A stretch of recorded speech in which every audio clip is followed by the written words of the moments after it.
ചോറ്റാനിക്കരയ്ക്ക് സമീപം ഒരു പഴയ വീടുണ്ടായിരുന്നു. അതിൻ്റെ മുറ്റത്ത് ഒരു കിണറുണ്ടായിരുന്നു. പകൽ സാധാരണവും രാത്രിയിൽ ഭയങ്കരവുമാണ്. ആ കിണറിനോട് ഗ്രാമക്കാർക്കൊരു പേടി. എല്ലാ അമാവാസിയിലും അതിൻ്റെ ആഴങ്ങളിൽ നിന്ന് ഒരു സ്ത്രീയുടെ ശബ്ദം കേൾക്കുമെന്നാണ് ഗ്രാമവാസികൾ പറയുന്നത്. 10 വർഷങ്ങൾക്ക് മുമ്പ് രേവതി എന്നൊരു യുവതി അവിടെ താമസിച്ചിരുന്നു. സുന്ദരിയും ദയയുള്ളവളുമായ അവൾ ഒരു ചെറുപ്പക്കാരനുമായി പ്രണയത്തിലായി. എന്നാൽ അവളുടെ പ്രണയം ഗ്രാമത്തിൽ ആരും അംഗീകരിച്ചില്ല.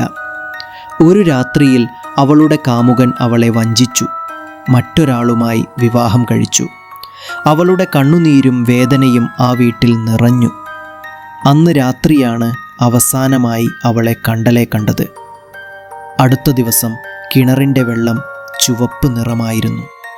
തുടർന്ന് എല്ലാ അമാവാസിയിലും ആ വീടിന് ചുറ്റും വെള്ളം തട്ടി വീഴുന്ന ശബ്ദം, ഒരു സ്ത്രീയുടെ കരച്ചിൽ, പിന്നെ ഒരു വിളി, എന്തിനാണ് നീ എന്നെ വിട്ടത്?